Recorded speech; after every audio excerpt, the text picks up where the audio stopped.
তো যাই হোক, হুজুর মাঝখানে এসে আমাদের মূল্যবান দুই চারটা কথা বললেন, কারণ সব প্রার্থী তো আসছে, তাই আসছে না ভাই, বিএনপি আসছে, একবার না কয়েকবারই জাহাঙ্গীর আলী সাহেব আসছেন, তিনি দোয়া চেয়েছেন, এবং রিকশা মার্কার মাওলানা আব্দুল সুবহান সাহেবও আসছেন, দোয়া চেয়েছেন, কামরুল ইসলাম সাইদ আনসারি সাহেবও আসছেন, দোয়া চেয়েছেন। বাকি ছিলেন আমাদের এলাকার মানুষ, মাওলানা আলী আহমদ সাহেব, তিনিও বাকি ছিলেন। সময় যেহেতু কম, এই জন্য হুজুর এখানে এসে দোয়া চাইলেন এবং আরও অন্য জায়গায় যাবেন।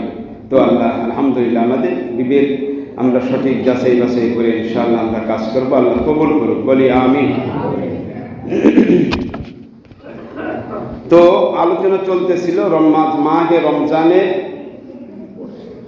মাসটা আমলের রুটিন করা, তাই না?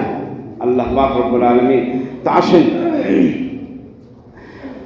পরকালের জন্য আমলের প্রস্তুতি গ্রহণ করা, মাহে রমজানের রুটিন করা মানে কি? পরকালে আমলের জন্য প্রস্তুতি গ্রহণ করা। বন্ধু, দুনিয়ায় যেমনিভাবে পরিবার পরিজন, ছেলে মেয়ে, আত্মীয় স্বজন সবাইকে নিয়ে সুখ ও শান্তিতে বসবাস করতে হলে আমরা ব্যবসার প্রস্তুতি গ্রহণ করি, চাকরির জন্য প্রস্তুতি গ্রহণ করি, বিদেশে গিয়ে বাড়ি গাড়ি করার জন্য প্রস্তুতি গ্রহণ করি কি না? আল্লাহ, তাহলে এই দুনিয়ায় যদি সুখ ও শান্তি, ঘর বাড়ি বিবি বাচ্চা সবাইকে নিয়ে যদি সুখ ও শান্তির প্রস্তুতি গ্রহণ করতে গিয়ে ব্যবসা করতে হয়, চাকরি করতে হয়, ক্ষেত খামার করতে হয়, বিদেশে যেতে হয়, তাহলে যেই পরকাল সুযোগ আছে যার শেষ নেই, ওইখানে সুখ ও শান্তিতে যদি থাকতে হয়, ভালো বাড়ি গাড়ি পেতে হয়, ভালো নারী পেতে হয়, সুখ ও শান্তি পেতে হয়, খাওন ভাই ভিআইপি খাওন খেতে হয়, তাহলেও তো প্রস্তুতি আমাদের গ্রহণ করা লাগবে কিনা? এই জন্য বলেছি রুটিন অফ পরকালে আমলের প্রস্তুতি গ্রহণ করা। আল্লাহ পাক রব্বুল আলামিন, বন্ধু ব্যবসা বাণিজ্য করি, প্রস্তুতি সুখ ও শান্তির প্রস্তুতি, ওটা সুখ ও শান্তির একটা পথ। অতএব ব্যবসা বাণিজ্য সিজন সবসময় ভালো সিজন থাকে না, থাকে সিজন সবসময় কি ভালো থাকে? ভালো থাকে না বন্ধু। ব্যবসার সিজন হলো কখন? ব্যবসার সিজন রমজানে, ব্যবসার সিজন কোরবানিতে, ব্যবসার সিজন পয়লা বৈশাখে। এইরকম ব্যবসায়ীদের একটা সিজন আছে কিনা, কথা বলে বন্ধু? তাহলে ব্যবসায়ীদের একটা সিজন আছে, সিজন আর তারা ব্যবসা করে, ওটাকে তারা মিস করে না। ব্যবসায় যদি অন্য সময় 1 লক্ষ টাকার মাল তার ব্যবসার পুঁজি লাগে, কিন্তু তার কোরবানিতে, তার ঈদ উল ফিতরে তার লাগে আরও কত গুণ বেশি লাগে কিনা? চালান বেশি লাগে না? হ্যাঁ, কোরবানিতে, কোরবানির ঈদে, ঈদ উল ফিতরে, ঈদ উল আজহায়, পয়লা বৈশাখে ইত্যাদি ইত্যাদি দিনে ব্যবসার যে একটা সিজন আছে, সিজন অনুযায়ী চালান বেশি লাগে কিনা বন্ধু? মাল স্টককে করা লাগে বেশি, স্টকে ভরপুর মাল রাখা লাগে না? রমজান মাস আসতেছে, হারদমসে ব্যবসা করতে হবে। যদিও কথাটা আসলে অত ভালো না, কারণ বহির্রাষ্ট্রে, আরব কান্ট্রিতে আমার শোনার কথা, আপনারা ভালো জানবেন যে রমজান মাসে এরা বেশি ব্যবসা করে না, অনেকে ব্যবসায়ী করে না, এরকম ব্যবসায়ীও আছে রমজান মাস ব্যবসায়ী করে না, ব্যবসার চিন্তা ভাবনাই তাদের থাকে না। কিন্তু আমরা বাঙালি, আমরা মুসলমান, আমাদের মাথায় বাড়ি দেওয়া ব্যবসা করি আমরা, ঠিক না ভাই? তো যাই হোক, ব্যবসা তো করবেন, দুনিয়ার ব্যবসার জন্য তাই বলতেছিলাম, সিজন ওয়ার ব্যবসায় যদি আপনার এত টাকা লাগে, এত আপনার জমা করা লাগে, গুদমে যদি এত গুদমজাত করা লাগে, এত মাল গুদমজাত করে ব্যবসার নিয়েতে মাল স্টক করা লাগে, তাহলে আমি বলবো পরকালে যেতে হলে আপনারও একটা পরকালের আমলেরও একটা সিজন আছে কিনা? সেই সিজনটা হলো শাহরু রমাদান, রমজান মাস। সেই সিজনটা কি ভাই? রমজান মাস। কেন এই রমজান মাসটা সিজন? কেন রমজান মাসে আল্লাহ পাক রব্বুল আলামিন একটা বড় পরকালের ব্যবসার একটা সিজন। কেমন সিজন? কি বলবেন হুজুর, ব্যবসায় তো বুঝলাম যে যদি 1 লাখ টাকার লাগে 5 লাখ, আরও বাড়তি 5-6 লাখ টাকার মাল গুদামজাত করতে হয়, বাড়তি মাল রাখা লাগে, তো ওখানে তো বুঝলাম। তো হুজুর রমজান মাসে আবার বাড়তি ইবাদত কি একটু বুঝাই দেন। কি প্রশ্ন আসে কিনা? আসেন। বাড়তি কাজ কি? বাড়তি কাজ হলো রমজান মাস 11টা মাসে ইফতারি করা লাগে নাকি? হ্যাঁ, দুপুরে খান, সকালে খান, নাস্তা করেন, আবারও 12টায় আর একটা নাস্তা হয়, দুপুরে একটা খাওন হয়, বিকেলে একটা নাস্তা হয়, রাত্রে একটা খাওন হয়। এটা কি ইবাদত? এটা ওই রকম ইবাদত? মাহে রমজানে তারা ইফতারি একটা ইবাদত কিনা, কথা বলেন? এটা অন্য মাসে ছিল। এই যে বাড়তি গুদমজাত করা হতেছে, ইফতারি একটা বাড়তি তোমার ব্যবসা, পরকালের ব্যবসার একটা সিজনে বাড়তি একটা মাল ইফতারি, বাড়তি একটা মাল সাহারি, বাড়তি একটা আমল সেটা হলো তারাবি, বাড়তি একটা আমল সেটা হলো ফিতরা, বাড়তি একটা আমল 20 রাকাত তারাবি নামাজ। এই যে অতিরিক্ত পরকালের আমলের একটা প্রস্তুতি গ্রহণের জন্য তোমাকে স্টকে এগুলো রাখতে হবে। রমজান মাস, মাহে রমজান গুরুত্বপূর্ণ মাসে প্রস্তুতি গ্রহণ করতেছো, রুটিন ওয়ার্ক তোমার আমলের মধ্যে রাখো, তাহলে তুমি পরকালে এই দুনিয়ার ব্যবসায় পরকালে তুমি লাভবান হইতে পারবা। সুবহানাল্লাহ, সুবহানাল্লাহ। এই জন্য সিজনওয়াল ব্যবসা আমাদের করতে হবে। দুনিয়ার ব্যবসা বুঝি সিজনওয়াল মাল গুদামজাত করি, মাল স্টক করি, মাল এনে রেখে দিই। বন্ধু, পরকালের পরকালে আমলের সিজনওয়াল একটা বড় সিজন হলো রমজান মাস। রমজান বলবেন হুজুর বুঝলাম, ব্যবসায় মাহে ঈদুল ফিতরে, ঈদুল আজহায়, পয়লা বৈশাখে তো বহুত লাভ হয়, বহুত লাভ হয়। 50 টাকার মালে 30, 40, 50, আরও 50, 100-র উপরে, ডবলের উপরে অনেক মাল লাভ করা হয়।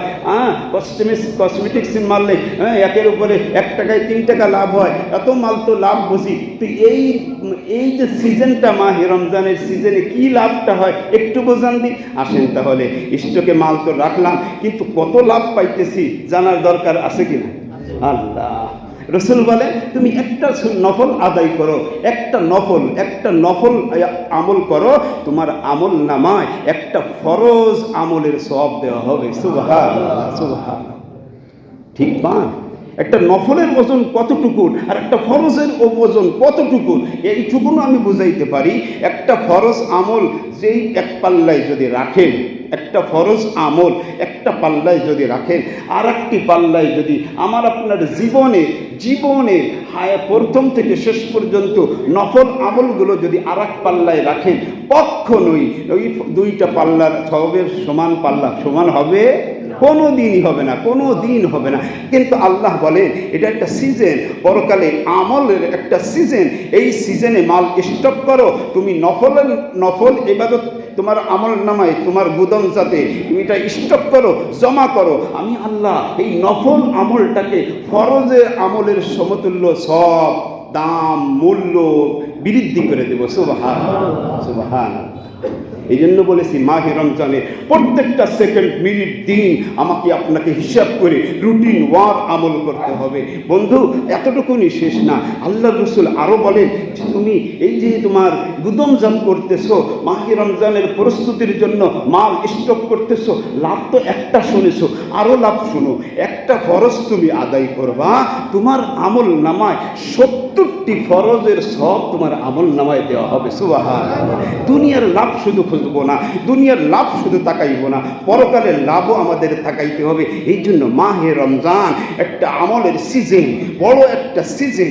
এই সিজনকে মিস করা যাবে না। প্রত্যেকটা সেকেন্ডকে কাজে লাগাইতে হবে, প্রত্যেকটা মিনিটকে কাজে লাগাইতে হবে, প্রত্যেকটা ঘন্টাকে কাজে লাগাইতে হবে, প্রত্যেকটা দিনকে কাজে লাগাইতে হবে, প্রত্যেকটা রাতকে কাজে লাগাইতে হবে। ইফতারি হালাল রিজিক দিয়ে ইফতারি করতে হবে, সাহারি হালাল রিজিক দিয়ে সাহারি খাইতে হবে। দৈনিক তারাবির নামাজ 20 রাকাত পড়তে হবে, 8 রাকাত বা কম বেশ কোনো সুযোগ নেই, 20 রাকাত পড়তে হবে দৈনিক তারাবির নামাজ। খতমে তারাবি, শুকরিয়া আলহামদুলিল্লাহ, খতমে তারাবি পড়তে হবে। এবং ফিতরাটা রমজান মাসে, রমজান সংক্রান্তই তো ফিতরা, এটা ফিতরার আমল তোমাকে করতে হবে। এই আমলগুলো যদি আমরা করতে পারি, আল্লাহ পাক রব্বুল আলামিন আমাকে আপনাকে সিজনের ব্যবসা, আমলের ব্যবসায় আল্লাহ আমাদেরকে ঠগাবে না। নফলকে ফরজের সমতুল্য করবে, একটা ফরজকে 70টি ফরজের সমতুল্য সব কে দিবে? আল্লাহ পাক রব্বুল আলামিন দিবে। আরো কত সব, আরো কত সুসংবাদ দিয়েছেন। একটা এত সিজন ওয়ার ব্যবসা, এত সিজন। আর সিজন ওয়ার ব্যবসার সময় সাধারণ একটু টুকটাক ত্রুটি হইলেও সেই মাল চালায় দেওয়া যায়, যায় কিনা? সেই মাল চালায় দেওয়া যায়। হ্যাঁ, আর ব্যবসায়ীরও চায় এরকম একটা ব্যস্ততার মধ্য দিয়ে, বিজির মধ্য দিয়ে একটু দাগি দুগি মালও চালায় দেয়। ঠিক না? আল্লাহ পাক রব্বুল আলামিন বলে তুমি 11টি মাস কিছু ত্রুটি করেছো, হাতের ত্রুটি দ্বারা তোমার হাতের দ্বারা অপরাধ করে কিছু ত্রুটি হাতের করেছো, মুখের দ্বারা কথা বলে কিছু ত্রুটি তুমি করেছো, চোখের দ্বারা অপরাধ করে চোখের কিছু ত্রুটি করেছো, অঙ্গ প্রত্যঙ্গের ত্রুটি করেছো। হায় হায়, সিজন ওয়ার ব্যবসা, তুমি আমলগুলো চালায় যাও, আমি তোমার গুনাহকে মাফ করে দেব। সুবহানাল্লাহ। মান সামা রমাদানা ঈমানান ওয়া ইহতিসাবা গুফিরা লাহু মা তাকাদ্দামা মিন যামবি। রোজা রাখো, গুনাহ মাফ করে দেব। সুবহানাল্লাহ। ওয়া ইতকি রাকাবাতিন মিনান নার। মাহে রমজানের আমলগুলো রুটিন ওয়াল করো, আমি আল্লাহ তোমাকে জাহান্নাম থেকে মুক্তি দিয়ে দেব। সুবহানাল্লাহ, সুবহানাল্লাহ। ওয়া সাওয়াবুহু আল জান্নাহ। এবং এই রমজানের রোজা রাখো, আমি তোমার এর প্রতিদান, ধৈর্যের সাথে আমল করো, প্রতিদান জান্নাত তোমাকে দিয়ে দেব। সুবহানাল্লাহ। মান ফাত্তারা সাইমা, রোজাদার ব্যক্তিকে ইফতারি করাও, আমি আল্লাহ তোমার আমল নামায় ওই রোজাদার ব্যক্তির সমপরিমাণ সব তোমার আমল নামায় আমি আল্লাহ দিয়ে দেব। সুবহানাল্লাহ। এই জন্য আল্লাহ পাক আমাদেরকে মাহে রমজানের প্রত্যেকটা সময়টাকে রুটিন ওয়ার আমল করব, পরকালে এই সিজন ওয়ার আমলের মাসটাকে মাহে রমজানটাকে আমরা কাজে লাগাইব, গনিমাত মনে করে নিজের পরকালের প্রস্তুতির জন্য কাজে লাগাইব। ওয়া আখিরু দাওয়ানা আনিল হামদুলিল্লাহি রাব্বিল আলামিন। আসসালামু আলাইকুম ওয়া রাহমাতুল্লাহি ওয়া বারাকাতুহু।